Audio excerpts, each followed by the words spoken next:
નમસ્કાર. આજે આ 1 કલાકના વિડીયોની અંદર હું તમારી જોડે જે ચર્ચા કરવા જઈ રહ્યો છું એ ઇકોનોમીના એવા ફેક્ટર છે કે તમે ઇકોનોમીની કોઈ પણ સ્કીમ વાંચશો તો એ સ્કીમની અંદર તમે એનું એપ્લિકેશન કરી શકશો આ નોલેજનું. કારણ કે ઇકોનોમીની જ્યારે તમે ભણવા જાઓ છો કે એના શબ્દોની સંકલ્પનાને સમજવા જાઓ છો ત્યારે એક જ દિશામાં નથી ચાલવાનું. એની તમામ રીતે વિચારવું પડશે કે અહીંયા એક નાગરિકનો રોલ શું આવશે, અહીંયા એક ઉદ્યોગપતિનો રોલ શું આવશે, અહીંયા ગવર્મેન્ટનો શું રોલ છે, અહીંયા આરબીઆઈનો શું રોલ છે, અહીંયા એવા તો કયા વૈશ્વિક ચેલેન્જો આવવાના છે એ તમામ આપણે દેખીને ચાલવું પડે તો તમે ઇકોનોમી સબ્જેક્ટને પરફેક્ટ સમજી શકો છો. એટલે આ વિડીયો ધ્યાનથી 1 કલાક સુધી સાંભળજો, જ્યાં મેં તમને હરેક ઇકોનોમીના એંગલનું, હરેક પાયાનું ઝીણવટપૂર્વક સમજ આપવાનો પ્રયત્ન કર્યો છે તાકી તમે સમજી શકો. કારણ કે એક ફ્લોમાં માન લો બજેટ લીધું, બજેટ એકલું વાંચવાથી કોઈ દિવસ ઇકોનોમી ના આવડે. બેલેન્સ ઓફ પેમેન્ટ લીધું, બેલેન્સ ઓફ પેમેન્ટ એકલું વાંચવાથી ઇકોનોમી નહીં આવડે. આરબીઆઈ વાંચી લીધું, ઇકોનોમી નહીં આવડે. આ બધા પોતાની જોડે એક તારના તાતણાની જેમ સંકળાયેલા છે. હરેક પોઈન્ટ એકબીજા સાથે ગૂંથાયેલો છે અને એક દિશામાં દેખવા જશો તો કોઈ દિવસ તમને નહીં આવડે. એટલે દરેકનો રોલ પ્લે આપણે સમજવાનો છે ને એવા જે ભાગ છે એ હું તમને સમજાવવાનો પ્રયત્ન કરું છું આની અંદર. કારણ કે ઇકોનોમીની અંદર 40% સ્કીમો હોય અને 60% એનો આધાર બેઝ હોય જેના પર આપણે સમજવાનું હોય ને એ શબ્દોને આપણે સમજવાના હોય. કોઈ સ્કીમ આવી તો તરત વિચારો શેર માર્કેટ પર એની શું ઇફેક્ટ હશે. શેર માર્કેટ કે નાણાં બજાર સાથે કે મૂડી બજાર સાથે કઈ રીતે રિલેટેડ છે, આરબીઆઈ સાથે કઈ રીતે રિલેટેડ છે, સરકારની રાજકોષીય નીતિ સાથે કઈ રીતે રિલેટેડ છે, આરબીઆઈની મોનેટરી પોલિસી સાથે કઈ રીતે રિલેટેડ છે. દેખવું પડે કે વૈશ્વિક લેવલે આયાત નિકાસમાં એની શું ઇફેક્ટ છે. તમારે એને એ રીતે પણ દેખવું પડશે કે વિનિમય દર કેવો રહે છે, રૂપી ડોલર એક્સચેન્જ રેટ કઈ રીતે રહે છે. ફક્ત એવું જ નથી કે એક જ દેશ જોડે આપણે વેપાર કરીએ છીએ તો ડોલર સાથે જ એનો એક્સચેન્જ રેટ કઈ રીતનો છે. ભારત દેશ જ્યારે પોતાના વિનિમય દરને ચેક કરે છે ત્યારે 36 ચલણો સાથે એનો વિનિમય દર નીર અને રીર નક્કી કરે છે. નીર અને રીર નક્કી કરે છે. આપણે કહીએ છીએ ફુગાવો છે, ફુગાવો છે, ઇન્ફ્લેશન છે. અરે ભાઈ, કોઈ એક સેક્ટરની અંદર ફુગાવો હોવાથી આખી દેશની ઇકોનોમી પર ફુગાવો નહીં હોય. કોઈ એક સેક્ટર પર ફુગાવો હોવાથી આખા દેશની ઇકોનોમી પર ફુગાવો નહીં હોય. તો તમે ફુગાવા માટે બી દેખો, જીડીપી ભણ્યા તો તમને ખ્યાલ આવ્યો કે જીડીપીની અંદર આધાર વર્ષ પર એમનો ભાવ શું હતો અને હમણાં શું ભાવ છે. તો જીડીપી ડિફ્લેટર તમને ફુગાવાનું નોલેજ આપી દે છે કે નહીં એમ કહો. એવી રીતે સીપીઆઈ એ અમુક ગુડ્સ એન્ડ સર્વિસનો તમને ફુગાવો આપશે. ડબલ્યુપીઆઈ એ પણ તમને અમુક ગુડ્સનો તમને ફુગાવો આપશે કે જે નેસેસરી છે, જીવન જરૂરિયાત છે. એવી ગુડ્સ એન્ડ સર્વિસનો એક બાસ્કેટ ઓફ કોમોડિટી બનાવી દેવાનું. એનો કન્ઝ્યુમર પ્રાઇસ ઇન્ડેક્સ છે, ઉપભોક્તા સૂચકાંક, આપણે એના પરથી ફુગાવો જોઈ લઈએ છીએ. તો ટૂંકમાં સમજો કે આ બધું તમારા મગજમાં ચાલતું હશે તો જ તમે કોઈ સ્કીમને સમજી શકશો. કારણ કે ઇકોનોમીની અંદર તમને હંમેશા એવું જ કહેવામાં આવશે કે આ સ્કીમના બેનિફિટ શું, આ સરકાર આ સ્કીમ કેમ લાવી, આના પાછળના સરકારના ઉદ્દેશ્યો શું છે. બરાબર, એવો તો કયો ધ્યેય લઈને સરકાર ચાલે છે. તો તમને એક બાજુ રાજકોષીય નીતિનું આખું નોલેજ હોવું જોઈએ. રાજકોષીય નીતિની અંદર દરેક પાર્ટ તમને ખબર હોવા જોઈએ. બેલેન્સ ઓફ પેમેન્ટના પાર્ટ આપણને ખબર હોવા જોઈએ. આરબીઆઈની મોનેટરી પોલિસી કેમ આવી છે એ તમને ખબર હોવી જોઈએ. એક્સચેન્જ રેટ રૂપી ડોલરનો કઈ રીતે ચાલે એ તમને ખબર હોવી જોઈએ. માર્કેટમાં ડિમાન્ડ એન્ડ સપ્લાય શું છે એ તમને ખબર હોવી જોઈએ. આ તમામ પોઈન્ટો તમારા દિમાગમાં લઈને ચાલશો તો જ તમે ઇકોનોમી પરફેક્ટ ભણી શકશો. બાકી તો સ્કીમો જ છે. એટલે હવે હું જે તમને ભણાવવા જઈ રહ્યો છું એની અંદર હું તમને હંમેશા એ પોઈન્ટો સમજાવવાનો પ્રયત્ન કરીશ કે જ્યાં તમે માંગ અને પુરવઠાને સમજી શકો, જ્યાં તમે રૂપી ડોલરના એક્સચેન્જ રેટને સમજી શકો, જ્યાં તમે ઇન્ફ્લેશનને પરફેક્ટ સમજી શકો છો, જ્યાં તમે સરકારનો રોલ સમજશો, જ્યાં તમે આરબીઆઈનો રોલ સમજશો, જ્યાં તમે એક સિટીઝનનો રોલ સમજશો. અને જ્યાં સુધી સિટીઝન પોતાનો રોલ નહીં સમજશે ત્યાં સુધી દેશની ઇકોનોમી ઉપર નહીં આવે. કારણ કે દેશની જીડીપી મેન છે અને એમાં દેશનું સિટીઝન એ કોઈ એક સેક્ટરની અંદર તો કામ કરતો હોવો જ જોઈએ. તો એ વારા પરથી હું એક એક પોઈન્ટ તમને સમજાવું છું. અને આ વિડીયો ધ્યાનથી સાંભળ્યો હશે તો 100% તમને આગલા લેક્ચરોની અંદર બહુ સારી એવી ખબર પડશે, કરંટ અફેર્સ પણ ખબર પડતી જશે. તો દેખો, અહીંયા પહેલો આપણો પોઈન્ટ છે જે હું તમને સમજાવવાનો પ્રયત્ન કરું છું કે આપણી આરબીઆઈ, બીજું નોલેજ હોય કે નહીં હોય, આટલું તો સિમ્પલી નોલેજ આપણા દિમાગમાં હોવું જોઈએ કે દેશની અંદર એક રિઝર્વ બેંક ઓફ ઇન્ડિયા છે જે મારા દેશની અંદર નાણાંના પ્રવાહને નિયંત્રિત કરે છે. બરાબર, મારા દેશમાં નાણાંના પ્રવાહને શું કરે છે? નિયંત્રિત કરે છે. તો આરબીઆઈ છે. તો આરબીઆઈની અંદર તમે દેખશો તો અહીંયા ફોરેક્સ રિઝર્વની એક વાત આવે. બરાબર, ફોરેક્સ રિઝર્વ એટલે શું? તો વિદેશી અનામત ભંડોળ. દેખો, બેન્કિંગ આખું અલગ ચલાવીશ, રાજકોષીય નીતિ જે રીતે અલગ ચલાવીશ, બેલેન્સ ઓફ પેમેન્ટ અલગ, બધું આપણે અલગ અલગ ભણીશું, એકું એક, જીડીપી અલગ, બધું ભણીશું. પણ આ ધ્યાનથી સાંભળવું બહુ જરૂરી છે. તો ફોરેક્સ રિઝર્વ એટલે શું? તો ફોરેક્સ રિઝર્વ એ એક એક્સટર્નલ એસેટ છે. દેખો, મેઇન વસ્તુ એસેટ છે. મેઇન વસ્તુ એસેટ, સંપત્તિ જે છે, ખેલ આનો જ છે બેટા, જે છે ખેલ સંપત્તિનો જ છે. તો દેખ લો, એસેટ ગોલ્ડમાં હોય, એસડીઆર ભણીશું આપણે. એસડીઆર શું છે? Special drawing rights. બરાબર, આઈએમએફ એસડીઆર આપે છે, આપણે એમાં થોડું કોન્ટ્રીબ્યુશન કરીએ છીએ અને કોન્ટ્રીબ્યુશન પ્રમાણે એસડીઆર ઇસ્યુ કરે. એસડીઆર કોઈ પણ ચલણમાં ચાલી જાય. બરાબર, દેશના જેટલા પણ ચલણો છે એ તમામ ચલણોને ડોલરની સામે ટેગ કરી દેવામાં આવે અને પછી દરેકને વેટેજ આપી દેવામાં આવે. વેટેજ આપ્યા બાદ એક એસડીઆરની કિંમત આટલા ડોલર છે. બરાબર, તો એસડીઆરની કિંમત ડોલરમાં નક્કી થઈ જાય. બરાબર, તો પછી ડોલરથી કોઈ પણ કરન્સીમાં એને ટ્રાન્સફર કરી શકાય છે. બરાબર, પછી એને તમે રૂપાંતર કરી શકો છો. એક એસડીઆર આવું હોય છે જે આઈએમએફ જોડે હોય, એને ડીપલી આપણે ભણીશું. પણ હમણાં મગજમાં આટલું તો ખ્યાલ આવી ગયો કે હા, એસડીઆર એટલે શું? તો એસડીઆર એટલે કે વૈશ્વિક લેવલે એક આઈએમએફ નામની સંસ્થા છે, ઇન્ટરનેશનલ મોનિટરી ફંડ, આંતરરાષ્ટ્રીય મુદ્રા કોષ. મોનેટરી એટલે મુદ્રા, નાણું. તો ઇન્ટરનેશનલ મોનિટરી ફંડ, તો વૈશ્વિક લેવલે એક આઈએમએફ નામનું ફંડ છે. એ ફંડની અંદર બધા દેશો પોતાના દેશની ઇકોનોમી કેવી છે, પોતાના દેશની જીડીપી કેવી છે, બરાબર, એમનું એક્સપોર્ટ ડાયવર્સિફિકેશન કેવું છે, નિકાસ કેટલી છે, વિશ્વ પર કેટલા ગુડ્સ એન્ડ સર્વિસ નિકાસ કરે છે, એ દેશના એ વિકાસને ધ્યાનમાં રાખી અને આઈએમએફની અંદર એમની જીડીપીને એમને ધ્યાનમાં રાખી એમને કોટા આપવામાં આવે અને કોટા પર આધારે એમને ભાર મળે કે આટલું વેટેજ તમારું છે. એના બેઝ પર 100% પર ભારત વેટેજ એવરેજ કાઢવામાં આવે અને એસડીઆરની કિંમત નક્કી કરવામાં આવે. એટલે એસડીઆર એ બીજું કશું નથી, બધા દેશના ચલણ નાખી અંદરથી નીકાળેલું એક નવું ચલણ. બરાબર, જેનું વેટેજ વધારે હશે એની એસડીઆરની વેલ્યુ ડોલરમાં વધારે હશે. બરાબર, એટલું તો હમણાં ખ્યાલ કરી લો તમે. તો એ આપણા ફોરેક્સ રિઝર્વની અંદર શું હોય? એસડીઆર. ખ્યાલ આવે બેટા? એસડીઆર. બરાબર, અને એ એસડીઆર પછી આવે છે ફોરેન કરન્સી એસેટ. એનો મતલબ દેશની જેટલી પણ ફોરેન કરન્સી હશે એ ક્યાં મૂકવાની છે? આપણે ફોરેક્સ રિઝર્વમાં. ટૂંકમાં વિચારો બેટા, આરબીઆઈનું એક એવું અકાઉન્ટ છે, બરાબર, કે જ્યાં આપણે વિદેશી મુદ્રા ભંડોળને અનામત રીતે રાખીએ છીએ, જેને ફોરેક્સ રિઝર્વ કહેવામાં આવે છે. જ્યાં શું હશે? વિદેશી ચલણ, શું હશે? ગોલ્ડ, શું હશે? એસડીઆર. બરાબર, એસડીઆર એટલે એક ટાઈપનું વિદેશી ચલણ જ થયું બેટા. આમ તો એસડીઆર હશે, કરન્સી એસેટ હશે. બરાબર, અને capital flow, capital market, FDI, external commercial borrowing, reserve bank of India. હવે અહીં સમજો, ભારત દેશની અંદર એફડીઆઈ એફઆઈઆઈ આવે છે, એફડીઆઈ એફપીઆઈ આવે છે. એફપીઆઈ એટલે શું? 10% સુધીનું રોકાણ કરતા હોય શેર અને બોન્ડમાં. બરાબર, શેર અને બોન્ડમાં. હવે તમે જ વિચારો બેટા, મારી કંપની છે અહીંયા, બરાબર, મારી કંપની છે પ્રાપ્તિ એકેડેમી, આ મારી કંપની છે. બરાબર, હા ને, મેં મારી કંપનીના શેર 60% શેર એક વિદેશી માણસને વેચી દીધા. બરાબર, માન લો કેતનને વેચી દીધા, આ વિદેશી માણસ છે, એને વેચી દીધા. બોલો, આનો ઓનર થઈ ગયો કે નહીં બેટા? એમ કહો તો આ સંપત્તિનું હસ્તાંતરણ નથી તો શું છે? મારા પાસે એફડીઆઈ એફઆઈ આવી, એનો મતલબ ડોલરનો ફ્લો આવ્યો બેટા. ડોલરનો ફ્લો આવ્યો તો એ વ્યક્તિ હવે અહીંયા લાયો છે. તો એફપીઆઈ વાળા તો શોર્ટ ટર્મ માટે કે એના માટે આવતા હોય, પણ એફડીઆઈ વાળો જે બી ભાઈ આવ્યો તો લાંબા ગાળા માટે આવ્યો હશે અને એ બોન્ડમાં પૈસા નહીં રોકશે. એફડીઆઈ વાળો બોન્ડમાં પૈસા નહીં રોકશે, એ તો શામાં પૈસા રોકશે? શેરમાં પૈસા રોકશે. તો એ શેરમાં પૈસા રોકશે તો પ્રાપ્તિ એકેડમીનો ઓનર બનતો જશે કે નહીં? એમ કહું, ખ્યાલ આવે છે?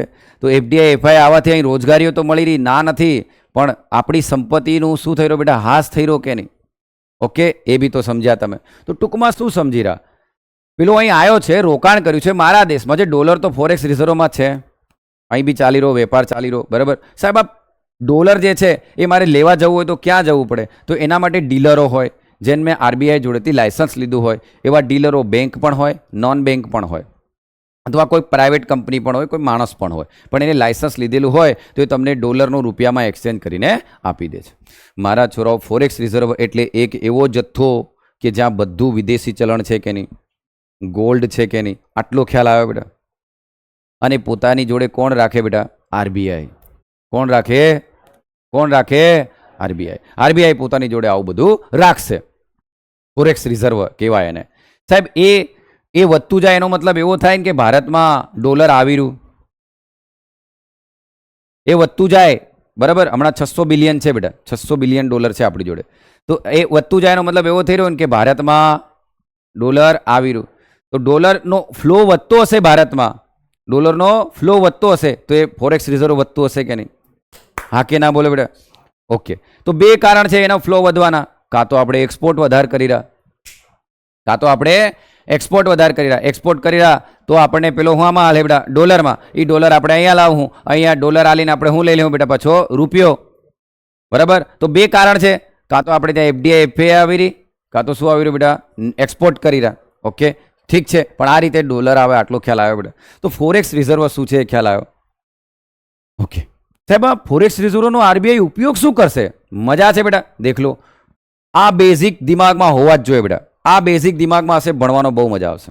ખરેખર કહું છું સાહેબ. આ ડોલરનો ઉપયોગ શું કરશે? મારા છોરાઓ દેખ લો. માર્કેટમાં $1 50 રૂપિયા ચાલતા હતા, બરાબર. માર્કેટમાં $1 50 રૂપિયા ચાલતા હતા. $1 70 રૂપિયા થઈ જાય. માર્કેટમાં $1 40 રૂપિયા થઈ જાય. ચાલો, આ તમે બધા જાણતા હશો કે $1 50 રૂપિયા, $1 70, $1 40 રૂપિયા થઈ ગયા. હવે એક જનરલી થિંક કરજો, હો, સાંભળજો બેટા. હું એમ કહું છું $1 50 રૂપિયા હતા, એના $1 70 રૂપિયા થઈ જાય, એનો મતલબ શું નીકળ્યો? માર્કેટમાં કોણ ઓછું છે? માર્કેટમાં કોણ ઓછું છે? માર્કેટમાં કોણ ઓછું છે? ડોલર. કોણ ઓછું છે? હા. તો માર્કેટમાં ડોલર ઓછું છે, તરત વિચાર આવો છે, અચ્છા એનો મતલબ માર્કેટમાં ડોલર ઓછું છે, પણ આરબીઆઈ જોડે તો ફોરેક્સ રિઝર્વમાં ડોલર પડ્યું છે કે નહીં? તો આરબીઆઈ ડોલર આપશે કે નહીં બેટા? એમ કહો. હવે સાહેબ કેમ આરબીઆઈ ડોલર આપશે? આવું તો કેમ? પડ્યું રહેવા દો ને આરબીઆઈ જોડે. કેમ આરબીઆઈ એવું કરશે કે અહીંયા ડોલર આપવાના પ્રયત્ન કરશે? આરબીઆઈ કેમ આવું કરશે? ડોલરો આપવાના પ્રયત્ન કેમ કરશે? મજાની વાત છે બેટા, ધ્યાનથી સમજવાનો પ્રયત્ન કરજો. જો બેટા, $1 50 રૂપિયા બેટા.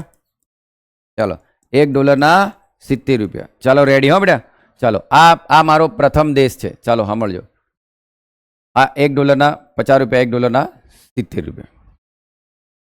હું એમ કહું બેટા કે જો 50 રૂપિયા અને 70 રૂપિયા છે, ધ્યાનથી સમજવાનો પ્રયત્ન કરજો. આ દેશ નંબર 1, આ દેશ નંબર 2 અને આ દેશ નંબર 3.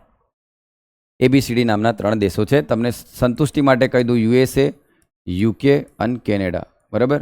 ઓકે. આ બધા ઇન્વેસ્ટરો છે બેટા. ઇન્વેસ્ટરો છે આ બધા. હા. અને અહીંયા છે બેટા બાંગ્લાદેશ, બરાબર. અહીંયા છે બેટા પાકિસ્તાન, બરાબર. અને અહીંયા છે બેટા ઇન્ડિયા. ઓકે. ઇન્ડિયા. કયા કયા દેશ લીધા બેટા આપણે? બોલો. પાકિસ્તાન, બાંગ્લાદેશ, ઇન્ડિયા. સમજો, પછી હું બોલું નહીં લેક્ચરોમાં. આજે જે બોલ્યો એ ફરી હું બોલું નહીં, યાદ રાખજો. તો દેખ લો, એ પાકિસ્તાન, બાંગ્લાદેશ અને ઇન્ડિયા. ઓકે. હવે અહીં સમજવાનો પ્રયત્ન કરજો ભાઈ. માર્કેટમાં 1 કિલોગ્રામ ચાનો ભાવ, 1 કિલોગ્રામ ચાનો ભાવ માન લો 100 રૂપિયા ચાલે છે. કેટલો ચાલે છે? 100 રૂપિયા. માર્કેટમાં 1 કિલોગ્રામ ચાનો ભાવ કેટલો ચાલે છે? માર્કેટમાં 1 કિલોગ્રામ ચાનો ભાવ કેટલો ચાલે છે? 100 રૂપિયા ચાલે છે. બરાબર? આમ હવે દેખ લો, સાંભળજો. તો બેટા 500 ગ્રામ ચાના કેટલા રૂપિયા થશે? 50 રૂપિયા. 500 ગ્રામ ચાના કેટલા રૂપિયા થશે? બોલો. 500 ગ્રામ ચાના કેટલા રૂપિયા થશે? 500 ગ્રામ ચાના કેટલા રૂપિયા થાય? 50. ઓકે. હવે આ બહારવાળા બધા જોડે તો $1 જ હશે કે બેટા? બહારવાળા બધા જોડે $1 જ હશે કે? હા કે ના બોલો? જલ્દી બોલો. હા, મજા છે. દેખજો બેટા, મજા છે.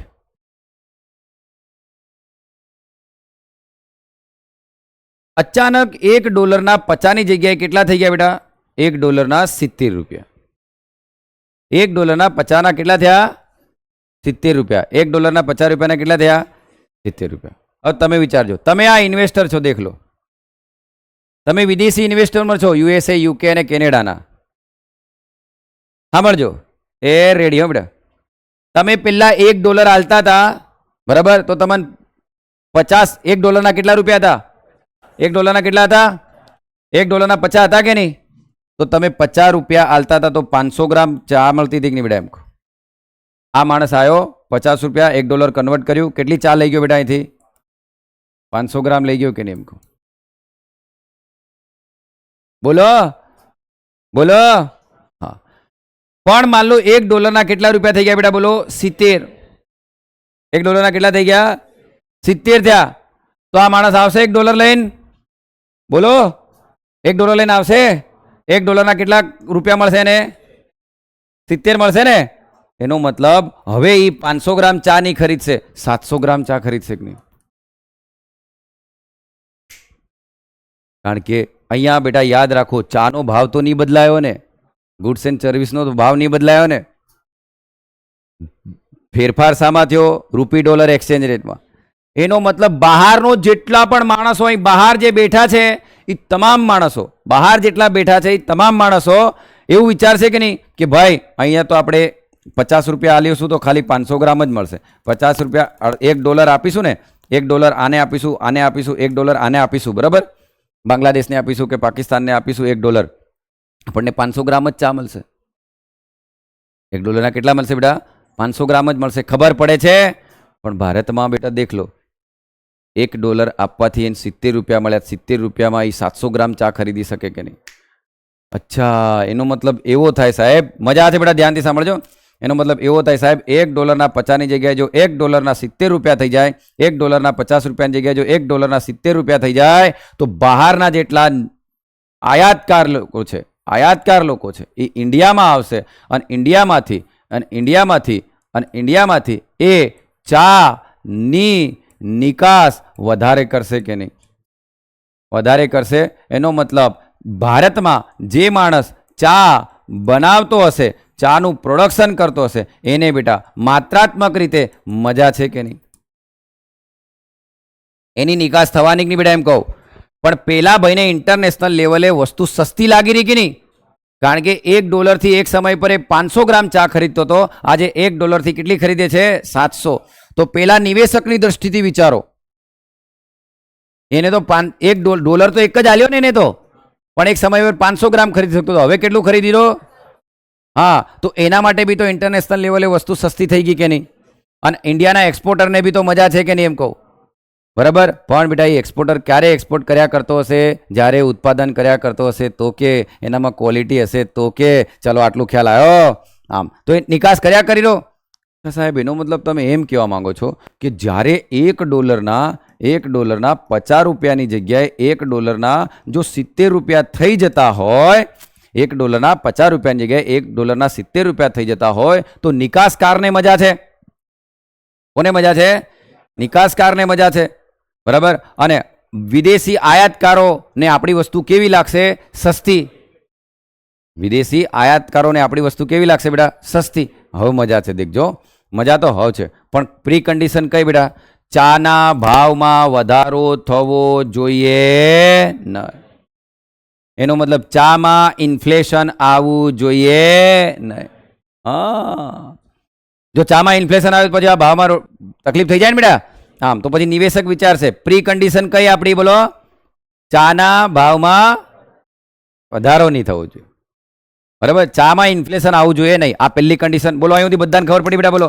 હા, તો ચાના ભાવમાં ઇન્ફ્લેશન આવવું જોઈએ નહીં, આ પહેલી આપણી કન્ડિશન. હવે સાહેબ જોજો, સાહેબ વાત તો તમારી સાચી છે કે $1 જ્યારે 50 રૂપિયા હતા એની જગ્યાએ $1 જ્યારે 70 રૂપિયા થઈ જાય, બરાબર, તો નિકાસકાર જે છે, બરાબર, ભારતનો જે નિકાસકાર છે એને તો ફાયદો છે, બરાબર. અને વિદેશી જે આયાતકાર છે, વિદેશી આયાતકારને, બરાબર, તેના ચલણની સામે વધારે સસ્તું વસ્તુ મળશે કે નહીં બેટા? સસ્તી વસ્તુ મળશે. કઈ રીતે? તો તમે જ દેખ લો બેટા, $1 50 રૂપિયા હશે, એની અમે $1 70 રૂપિયા, તો એની તો સસ્તામાં જ વસ્તુ મળી ગઈ બેટા. ચાલો, એને ગણિતના ફોર્મ્યુલાથી બી આને સમજાઈ શકું, પણ આટલો તમને ખ્યાલ આવી ગયો. પણ મજાની વાત આવી છે, દેખજો બેટા, $1 50 રૂપિયા હતા અને $1 70 રૂપિયા થઈ ગયા. હવે આપણે દિશાંકભાઈ પેટ્રોલ પંપ ચલાવે છે, બરાબર, પછી એના છોરાના લગ્ન કરે. અહીં દેખો, દિશાંકભાઈ શું ચલાવી રહ્યા? Petrol pump.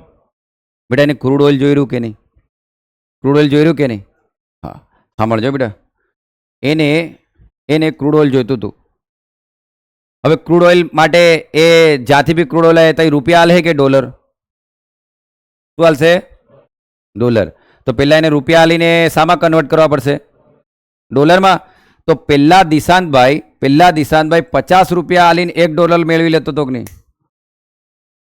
હવે દિશાંતભાઈ શું કરવું પડે?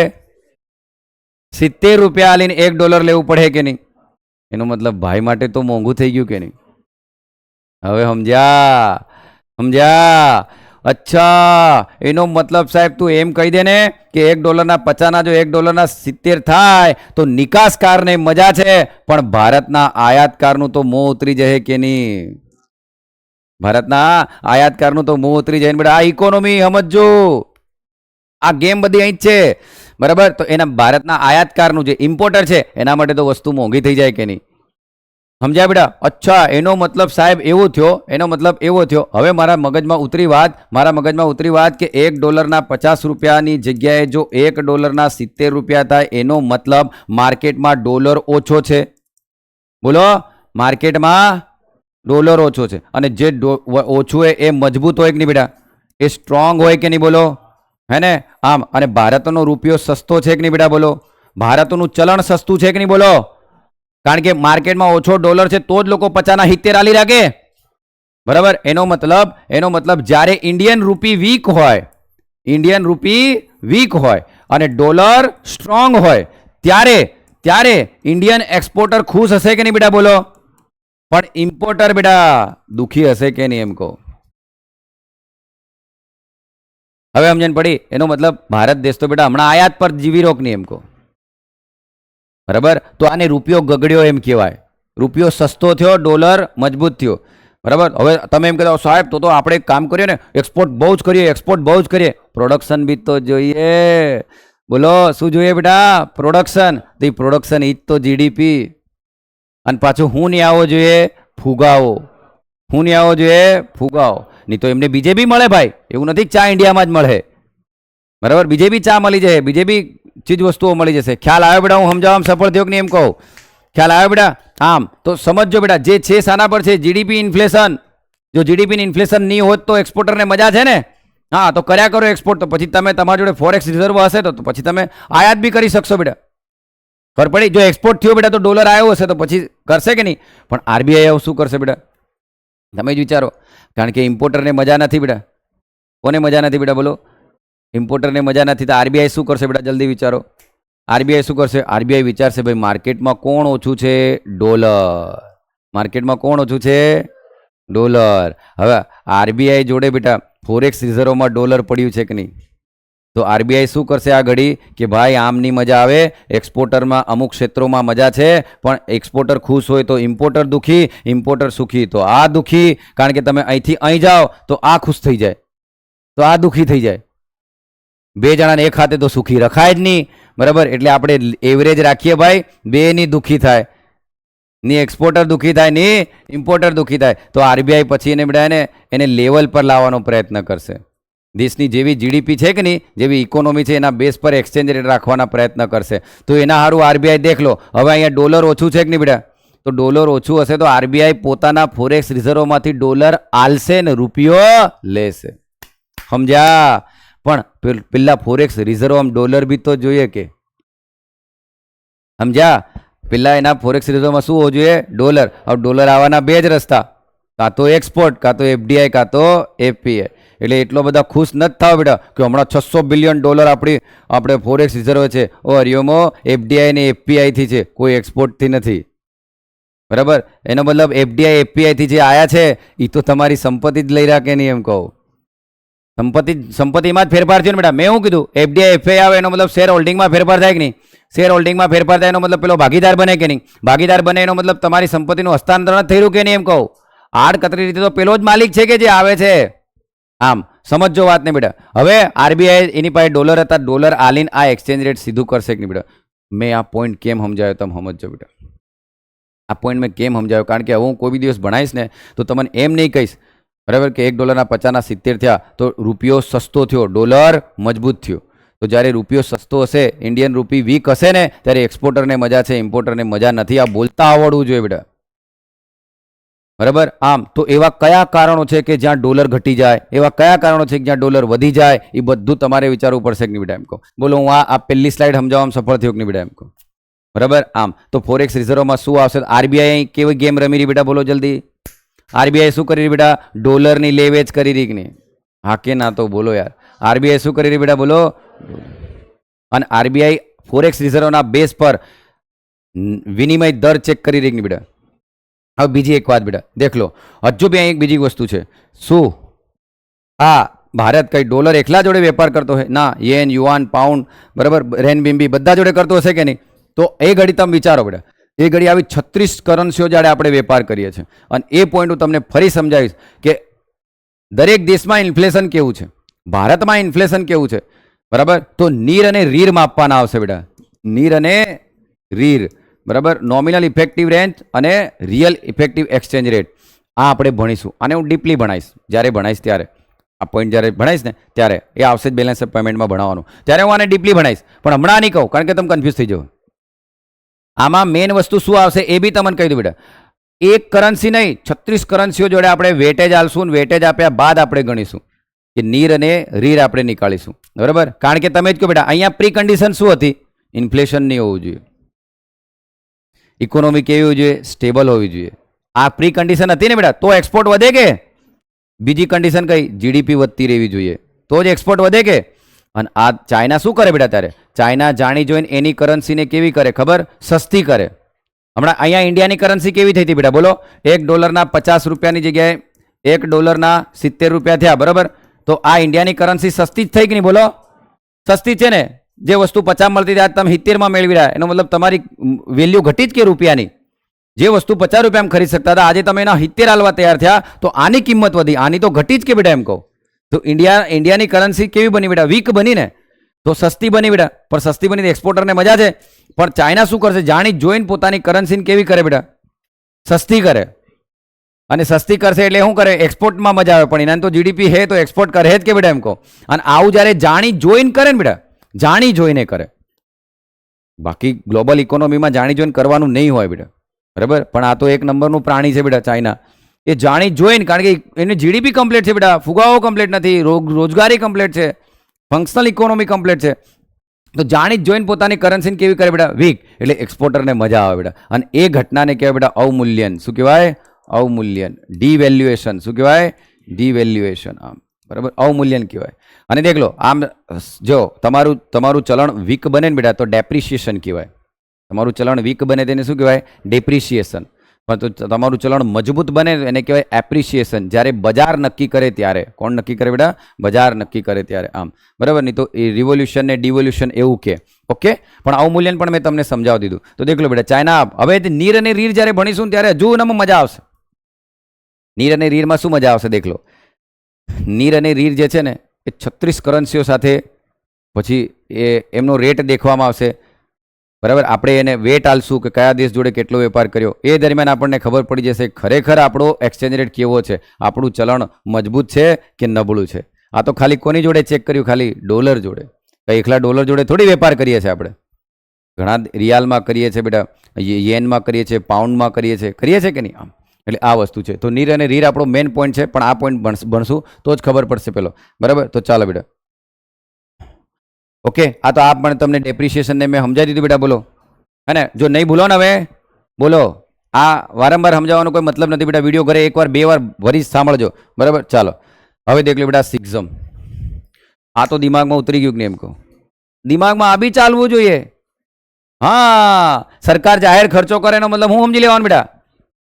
જાહેર ખર્ચો કરેલો જીડીપી વધારવાનો જ પ્રયત્ન કરી રહી. બરાબર. તો ગવર્મેન્ટ એક્સપેન્ડિચર શું છે તારે?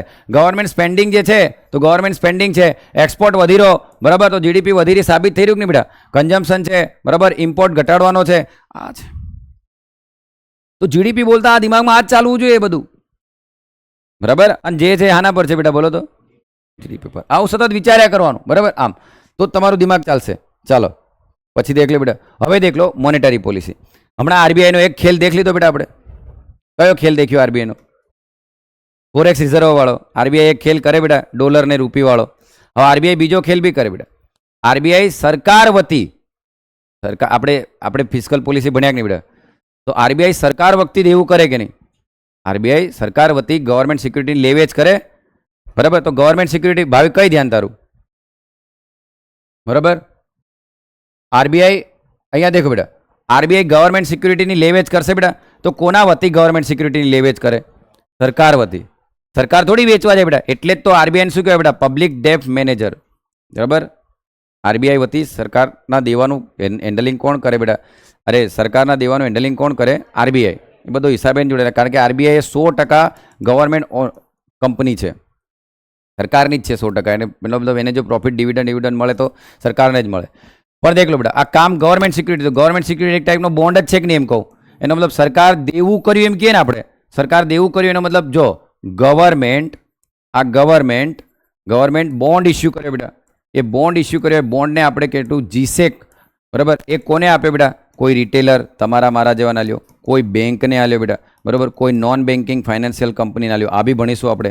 બેંકને આલ્યો, કોઈ રિટેલરને આલ્યો, બરાબર? કોઈ સરકારી કંપની જે એક્ટથી બનેલી એને આલ્યો, કોઈ સરકારી કંપનીઓને આલ્યો, કોઈ બી ના આલ્યો, અને અહીંથી પૈસાનો ફ્લો ઊભો કર્યો. તો આ બધાને આલવાનું કામ કોણ કરે બેટા? આરબીઆઈ. કોણ કરે? આરબીઆઈ. એનો મતલબ ગવર્મેન્ટે પહેલાં આરબીઆઈને કીધું કે જીસેક ઇસ્યુ કરો, જીસેક ઇસ્યુ કરો, એટલે સરકાર આ જીસેક ને આરબીઆઈ જીસેક પોતાની પાસે રાખી અને પૈસા છાપીને પણ સરકારને આપી શકે છે, પણ એ કરે તો મોનેટાઇઝ ડેફિસિટ આવી જાય. એટલે એ શું કરશે? અહીંયા જે પૈસા ફરે છે ને માર્કેટમાં, એ પૈસા લાવીને સરકારને દેવું કરાવશે. ખ્યાલ આવ્યો બેટા? આમ એનો મતલબ એવો થયો કે સાહેબ આરબીઆઈ એક બીજું બી કામ કરી રહી. આરબીઆઈ ફોરેક્સ રિઝર્વ વાળું પણ કામ કરે છે, તો આરબીઆઈ એક બીજું પણ કામ કરે છે કે જ્યાં સરકારની ગવર્મેન્ટ સિક્યુરિટીની લેવ અને વેચ કરે છે. એનો મતલબ જ્યારે આરબીઆઈ સરકારની ગવર્મેન્ટ સિક્યુરિટી વેચે છે, એનો મતલબ પૈસો મેળવે છે, રૂપિયો મેળવે છે, એનો મતલબ જાહેર દેવું કરે છે. પણ જ્યારે આરબીઆઈ ગવર્મેન્ટ સિક્યુરિટી ખરીદે છે એનો મતલબ સંપત્તિ ગ્રહણ કરે છે અને માર્કેટમાં પૈસો આપે છે. તો આ આખી જે પ્રોસેસ છે ને બેટા, ગવર્મેન્ટ સિક્યુરિટીની લેવેચ કરવી આરબીઆઈની સરકાર વતી, એને કહેવાય ઓપન માર્કેટ ઓપરેશન. શું કહેવાય બેટા? બોલો. Open market operation. શું કહેવાશે? Open market operation. શું બોલશું બેટા એને? ઓપન માર્કેટ ઓપરેશન, ખુલ્લા બજાર તંત્ર એવું કહેવાશે. તો દેખ લો, આરબીઆઈના 2 રોલ દિમાગમાં આવી ગયા કે નહીં બેટા? આરબીઆઈના બે રોલ દિમાગમાં હોવા જ જોઈએ બેટા, આપણને હોવા જ જોઈએ. આમ બરાબર. પછી તમે દેખ લો બેટા, આરબીઆઈનો બીજો રોલ તમને કહું. દેખ લો, આરબીઆઈ શું કરશે બેટા ખબર? માન લો કે ને સીઆરઆર, એસએલઆર, બરાબર? આ સીઆરઆર એસએલઆર તો આપણે ભણીશું બેંકની અંદર. તો સીઆરઆર આરબીઆઈનો 4% હોય, એસએલઆર હોય 18% નામ તેમ. તો આમાં બી ગવર્મેન્ટ સિક્યુરિટી રાખવાની હોય. તો એ શું કરે ખબર? દેખ લો બેટા, 100 રૂપિયા આવ્યા હોય બેટા, કેટલા રૂપિયા આવ્યા હોય? 100 રૂપિયા. 100 રૂપિયામાંથી એને આરબીઆઈ શું કરશે ખબર? 100 રૂપિયા ટોટલ એની net demand and time liabilities NDTL હોય, બરાબર? એનડીટીએલ એટલે જવાબદેહિતા સાથે આટલા લોકોને આપવાના છે વ્યાજ સાથે, એમ એ 100 રૂપિયા છે. એમાંથી 4 અહીં મૂકી દે, 4 અહીં મૂકી 18 અહીં મૂકી દે, તો 22 રૂપિયા તો જતા જ રહ્યા બેટા. તો એને લોનમાં ફળે કેટલા બેટા? 78, બરાબર? પણ જો આને ઘટાડ દે બેટા, હજુ આને ઘટાડ દે, 2 કરી દે, આને 15 કરી દે, તો લોનેબલ ફંડ વધી જાય કે નહીં? બોલો. લોનેબલ ફંડ વધી જાય ને બેટા. તો આનામાં આ સીઆરઆર એસએલઆરમાં ઘટાડો કરવાથી માર્કેટમાં રૂપિયો વધારે નાખે કે નહીં? અચ્છા, એનો મતલબ આરબીઆઈ માર્કેટમાં રૂપિયો જો નાખવો હશે તો આનામાં ઘટાડો કરશે કે નહીં? અને માર્કેટમાંથી રૂપિયો ખેંચવો હશે તો આમાં વધારો કરશે કે નહીં? ખ્યાલ આવે છે બેટા? આમ તો આરબીઆઈના આ બી એક નવું કામ છે. પછી મેં તમને કયું શીખવાડી દીધું બેટા? Open market operation. તો આ બધા કોઈ ડાયરેક્ટ ટૂલ્સ છે તો કોઈ ઇનડાયરેક્ટ ટૂલ્સ છે. અચ્છા સાહેબ, તો એનો મતલબ આ બધું કેમ સમજાવે છે? મારા છોરાઓ, કોઈ પણ પોર્શન આપણે ભણીશું, કોઈ પણ પોઈન્ટ આપણે ભણવાની શરૂઆત કરીશું, આ વિડીયો તમને કામ લાગશે. કારણ કે આરબીઆઈના કામ શું? તો આજે તમારું દિમાગ ખુલશે. આરબીઆઈનું કામ open market operation, government security લેવેચ પણ છે. આરબીઆઈનું કામ એસએલઆર સીએલઆર એવું ઘટાડીને પૈસો ખેંચવાનો અથવા પૈસો ઠાલવવાનો એ બી કામ છે. આરબીઆઈ પૈસો છાપે પણ છે, બરાબર? અને બીજું કે આરબીઆઈ ફોરેક્સ રિઝર્વ વાળું પણ કામ કરે છે, જેને કહેવાય શું બેટા ખબર? મોનેટરી પોલિસી, મૌદ્રિક નીતિ. શું કહેવાય? મૌદ્રિક નીતિ. તો આરબીઆઈ અહીંયા માર્કેટમાં આવશે. આરબીઆઈ બધી વખત માર્કેટમાં આવશે, દેખ લો, કારણ કે મેન સંસ્થા જે છે બેટા નાણાંની, તો બરાબર. ચાલો તમે એમ કહો, રૂપી ડોલરનો એક્સચેન્જ રેટ હશે, વિનિમય દર હશે, તો બી આરબીઆઈ જ માર્કેટમાં આવશે. ફુગાવો હશે, આરબીઆઈ માર્કેટમાં આવશે. ફુગાવો એટલે હું? માર્કેટમાં રૂપિયો વધારશે. તો ખેંચવાની કોશિશ કરશે કે નહીં બેટા એમ કહું. તો બધી જગ્યાએ આરબીઆઈ હશે. દેશની જીડીપી વધારવી છે તો લોન કોણ આલે બેટા? એ ઘડી આરબીઆઈ સીઆરઆર એસએલઆર ઘટાડી દેશે, બરાબર? તો લોનો કોણ લઈ જશે? બેંકો. કોની જોડેથી? આરબીઆઈ જોડેથી. તો સસ્તામાં લોનો આલશે કે નહીં બેટા? તો સરકાર જ્યારે ખર્ચો કરવો હશે તો પણ આરબીઆઈ આડકતરી રીતે બેંકોને એવી રીતે લોનો પ્રોવાઈડ કરાવશે કે સરળતાથી આલી શકે. કારણ કે repo rate, reverse repo rate આપણે ટૂંકા ગાળા માટે ભણ્યા ને બેટા, એમાં તો બધી રીતે repo rate, reverse repo rate જાઓ, આ બી આવશે બેટા, repo rate, reverse repo rate. જો કોઈ બેંકો આરબીઆઈ જોડેથી લોન લેવા જાય એ દરમિયાન જે રેટ હોય એ રેપો રેટ, અને આ લોકો જમા કરવા જાય એ રિવર્સ રેપો રેટ. તો આ બધા repo rate, reverse repo rate નક્કી કરી અને લોનેબલ ફંડ બી વધારે દે કે નહીં બેટા એમ કહો. દેખ લો, એનો મતલબ બેંકોના સીઆરઆર એસએલઆર ઘટાડવાનું કામ પણ કોણ કરી દે? આરબીઆઈ. તો આ બધું કામ કોના હાથમાં છે? આરબીઆઈની મોનેટરી પોલિસીની અંદર છે. તો આરબીઆઈ અહીંયા રોલમાં આવશે બેટા. આપણે કોઈ બી પોઈન્ટ ભણીશું તો કોણ રોલમાં હશે? આરબીઆઈ. એટલે આ વિડીયો ધ્યાનથી સાંભળજો બેટા. ચાલો, તો એ બધા એના ટૂલ્સ છે. પછી દેખ લો બેટા, મેં તમને ભણાયા એની અંદર મેં તમને જ્યારે રાજકોષીય નીતિ ભણાવી હતી, ત્યારે તમારા દિમાગમાં બધી વસ્તુ મેં નાખી છે. એટલે હું રાજકોષીય નીતિ વિશે વધારે ડિબેટ કરતો નથી. તમારે રાજકોષીય નીતિ મારા આગલા લેક્ચરો પરફેક્ટ સાંભળી લેવાના. હજુ એના વિશે વિચારવાનું કે તમને મેં બધું બતાવ્યું છે કે સરકારની આવક આવે કઈથી, સરકાર ખર્ચો કરે કઈથી, ને પાર્લામેન્ટમાંથી પસાર કરે કઈ રીતે, એ બધું મેં તમને પાછલા વિડીયોમાં આપ્યું છે. એટલે હું આના પર, રાજકોષીય નીતિ પર, ફિસ્કલ પોલિસી પર વધારે સમય પસાર કરતો નથી. અને આ બધું જ તમારા દિમાગમાં છે. લોન ક્યાં છે, ડિસઇન્વેસ્ટમેન્ટ ક્યાં છે, બરાબર, પ્રોફિટ, ઇન્ટરેસ્ટ, ડિવિડન્ડ ક્યાં છે, વ્યાજની ચૂકવણી ક્યાં છે, બરાબર, એ બધું તમને ખ્યાલ છે. એટલે આના પર આપણે સમય એ કરતા નથી. પણ આ પણ તમને ખબર છે બેટા, મહેસૂલી ખર્ચ શું છે ને એ પણ આ મારે થોડું સમજાવવું છે. અને આ એટલા માટે સમજાવવું છે બેટા કે આ એક પોઈન્ટ એવો છે કે જ્યાં આપણો દેશ વિશ્વના બીજા દેશો જોડે જે આયાત નિકાસ કરે છે ને એનું સરવૈયું એટલે ભુગતાન સંતુલન, જેને કહેવાય બેલેન્સ ઓફ પેમેન્ટ. શું કહેવાય? Balance of payment. હવે દેખ લો બેટા, ધ્યાનથી સાંભળજો. જો બેલેન્સ ઓફ પેમેન્ટના ભાગ પાડીએ ને તો એનો એક ભાગ પડે બેટા કરંટ અકાઉન્ટ, બરાબર, અને એક કેપિટલ અકાઉન્ટ. બોલ્યા કરજો મારા જોડે, બોલો. Current account, capital account, current account, capital account. જો તો આનામાં કરંટ અકાઉન્ટ અને કેપિટલ અકાઉન્ટ. કરંટ એટલે ચાલુ ખાતું, કેપિટલ એટલે મૂડી ખાતું, હવે દેખ લો, કરંટ અકાઉન્ટમાં શું આવશે ખબર બેટા? Visible, invisible. બોલ્યા કરજો, વિઝિબલ, ઇનવિઝિબલ. બોલો તો, બોલો. વિઝિબલ, હા, દ્રશ્ય અને અદ્રશ્ય. બોલો તો, દ્રશ્ય અને અદ્રશ્ય. વિઝિબલમાં બેટા ગુડ્સ આવશે, બરાબર, એનો મતલબ જેને દેખી શકો, સ્પર્શી શકો, બરાબર, જે મૂર્ત ખ્યાલ હશે એ, એવી તમામ ચીજ વસ્તુઓ જેની તમે આયાત નિકાસ વિશ્વના તમામ દેશો જોડે કરતા હોય એ બેલેન્સ ઓફ પેમેન્ટના કરંટ અકાઉન્ટના વિઝિબલ પાર્ટમાં આવે. પણ જ્યાં સર્વિસ છે, બરાબર, ઇન્કમ, પ્રોફિટ, ઇન્ટરેસ્ટ, ડિવિડન્ડ. દેખ લો બેટા, આ પ્રોફિટ, ઇન્કમ, ડિવિડન્ડ રાજકોષીય નીતિમાં પણ આવતા હતા કે નહીં? પણ એ દેશ લેવલે હતું કે નહીં? આ ક્યાંની વાત છે બેટા? વૈશ્વિક લેવલ. એનો મતલબ હમણાં જ તમે ભણ્યા કે નહીં બેટા? જીડીપી, જીએનપીમાં શું ભણ્યા તારે? વિશ્વથી આવતી પ્રોફિટ, ઇન્કમને તમે ક્યાં ગણતા હતા બેટા? જીએનપીમાં ગણતા હતા કે નહીં? એ આવક અહીં બી છે, દેખ લો. બેલેન્સ ઓફ પેમેન્ટમાં પણ છે, કેટલી આવે છે ને કેટલી જાય છે, બરાબર. આમ તો દેખ લો, પ્રોફિટ, ઇન્ટરેસ્ટ, ડિવિડન્ડ, આ ઇન્કમ છે બેટા, બરાબર. તો મારા છોરાઓ યાદ રાખવાનો પ્રયત્ન કરજો. પહેલું કોણ છે બેટા? બોલો, વિઝિબલ. પછી કોણ છે? વિઝિબલમાં કોણ છે? બોલો, ગુડ્સ. એટલે ગુડ્સ એટલે એવી તમામ ભૌતિક વસ્તુઓ કે જેને હું સ્પર્શ કરી શકું છું, જે ટેન્જિબલ છે, મૃત છે, બરાબર, એમની આયાત નિકાસ બધી અહીં ગણાય કે નહીં બેટા? એમ કહો. ચલો, ખતમ ખેલ. પછી બેટા એસઆઈટી. તો દેખ લો, સર્વિસ, ઇન્કમ, ટ્રાન્સફર. તો સર્વિસમાં સોફ્ટવેર સર્વિસ છે, આઈટી છે, ફાર્મા છે, આ બધી સર્વિસ છે કે નહીં બેટા? એમ કહો, બરાબર. તો સર્વિસ સેક્ટરવાળી તમામ આયાત નિકાસ અહીં આવશે કે નહીં? એમ કહો, બરાબર. પછી દેખો બેટા, બહાર આપણે જઈને આપણા માણસો અહીંથી બહાર ગયા ત્યાં પ્રોફિટ, ઇન્ટરેસ્ટ, ડિવિડન્ડ લાયા હશે તો અહીં, અને અહીંથી બહાર જશે કે નહીં બેટા? તો આ જીએનપી વાળો જ પોર્શન થઈ ગયો કે નહીં? દેખ લો, બરાબર. અને પછી દેખ લો બેટા, રેમિટન્સીસ, ડોનેશન, ગિફ્ટ, આ ખેરાત મળે એ બી અહીં ગણવાની કે નહીં? એમ કહો. તો કરંટ અકાઉન્ટમાં કેટલું આવ્યું બેટા? કરંટ અકાઉન્ટમાં કઈ નહીં મળે? ગુડ્સ છે, સર્વિસ છે, ઇન્કમ છે ને ટ્રાન્સફર છે, બરાબર. હવે અહીંયા તમે રૂપી ડોલરને ગમે એટલામાં કન્વર્ટ કરો, વાંધો નહીં.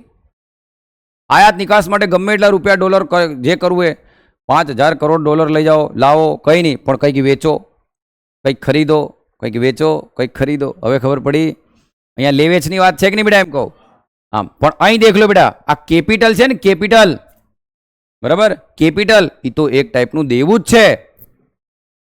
કઈ રીતનું દેવું છે દેખ લો. તો કેપિટલમાં શું આવે બેટા? ઇન્વેસ્ટમેન્ટ. અને ઇન્વેસ્ટમેન્ટમાં કોણ આવે બેટા? એફડીઆઈ અને એફઆઈઆઈ વાળા. એફડીઆઈમાં કોણ આવે બોલો? ઇન્વેસ્ટમેન્ટમાં. હવે ઇન્વેસ્ટમેન્ટ એટલે રોકાણ.